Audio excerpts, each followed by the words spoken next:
not let the stock market dictate your lifestyle. Now listen, I love Wall Street. I'm a Wall Street money manager and have been for decades. But guess what? It should not be dictating your lifestyle. And for far too many people, they've put all their eggs in one basket, and Wall Street determines their happiness, and it should not determine your happiness. What I mean by that is this. When they get their quarterly statement or monthly statement, and they see the kind of year they've had, oh, we got to put off the trip. If they're in retirement, we can't do that. We can't go see the grandkids this year. We're not taking that trip of a lifetime. And what that means and what that tells me clearly is you're letting Wall Street dictate your retirement and how you live. And you shouldn't let that happen. So what's the missing piece? How do people get through market volatility like we're experiencing right now? And they see their accounts down, 10, 15, God forbid 20, 25%, which we're hearing every day. They're coming in and saying we're down 25 or 30%. People are, not with us, but with other companies. They're walking in and saying statements like that. And they want to know, how do they deal with this? What that tells me right up front is they don't have a retirement plan, a spending plan for how they're going to spend their money. They don't have an income plan. Most likely they're working with some brand name big box retail firm that has focused on one thing, accumulation. And so what's happening is they have no plan for a down market. In fact, because we saw going back to the '08 financial crisis, and in '09 the market started going one direction, and people have become numb to that, and they forgot what a down market was like. But why do you have all your money in one investment account, one asset class, Wall Street? Why wouldn't you have a plan to deal with this? We like to call it bucket strategies. So here's how successful retirees and successful individuals, which is what everyone should be determined to be. You want to be successful at whatever you're doing. How do you become a successful investor? Well, it starts with having bucket strategies. So think about this. Money outside of Wall Street. Well, that starts with our emergency plan. You have to have a good emergency fund.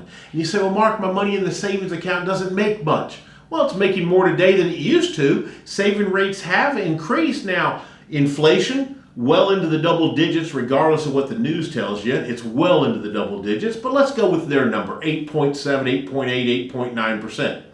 So obviously your savings isn't keeping up with that, but you still have to have it. It's that money that you don't lose money on. It's fixed, and it's our emergency fund. It needs to stay liquid, and it needs to stay in cash.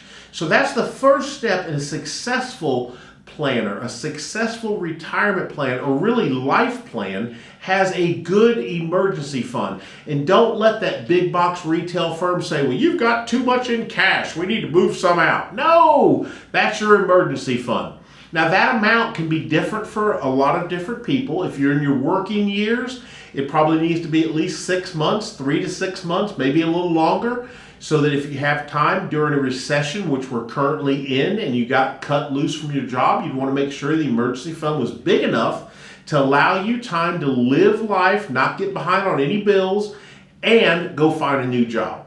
If you're in retirement, we still need a big emergency fund because things happen, and we don't want to have to go over to our market-driven account and take money out of it when it may be down, like it probably is for you right now. Now, next type of bucket. We have to talk about a bucket that's an alternative asset class that is principally protected, meaning it doesn't have market losses, but is market driven for growth. And yes, those exist. And also, if we can, we want to find one that doesn't have fees. Fees matter. Now, you're hearing that from a fee-based advisor. You say, wait a second, that sounds like an oxymoron, Mark. You're a fee-based advisor and you think fees matter. They do matter. Here's where fees matter. They're especially important in the absence of value. And what I mean by that is this. First, you need to know how much you're paying for something, exactly all the fees and all the hidden fees. I call those financial termites that could be eating up an account. So when we look at this principally protected bucket, we want to make sure it has very low or no fees at all. We want it insured. We want to know that in the event of a market decline, we don't participate.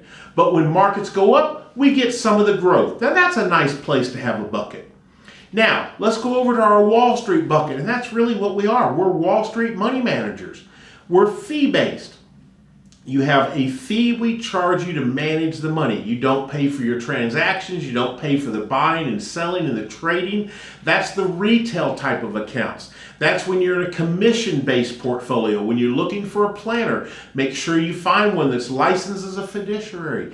Make sure you find one, in my opinion, that is fee-based. Big deal right here. Now, how much are those fees? Well, you need to look into that because fees matter, and they matter in the absence of value. Now, what's the other missing piece right here with the bucket strategy? How much of your hard-earned money that's currently in Wall Street, in those IRAs, those 401ks or 403s, or the alphabet soup of retirement accounts, how much of that needs to be taken out of Wall Street and put into a guaranteed income stream, one that will come every single month for the rest of your life, hopefully after taxation and adjusted for inflation. And this is used to fill your income gap. So think about this. An income gap is you've determined in your spending plan that we help you create that you want to have, let's say, $10,000 a month adjusted for inflation after taxation for the rest of your life. No matter who lives longest, if it's a married couple. We want $10,000 a month to come in.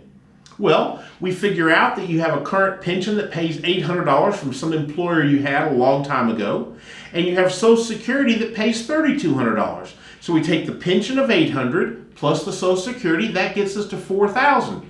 But we want $10,000. So now we need to move enough money out of Wall Street into a guaranteed income stream to fill that gap of $6,000. Once we've done that, and you know you have $10,000 a month in this example that comes in for the rest of your life, no matter what, no matter who lives long enough, think about how much more fun it is for all the money left over there in Wall Street. If the market's down, we just won't touch that money right now. When the market's up, we can take our gains and use that for all the other stuff that we want to do with our retirement dollars. And that's why you worked so hard and saved so much money, so much of your hard-earned money for retirement.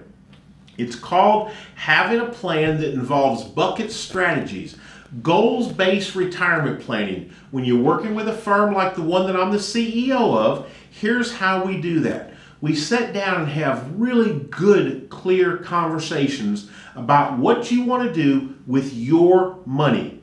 Then we go out and fast forward 10, 15, 20, 25 years. And we look at what you want your life to look like during all those years. And we reverse engineer a plan back to where you're at today.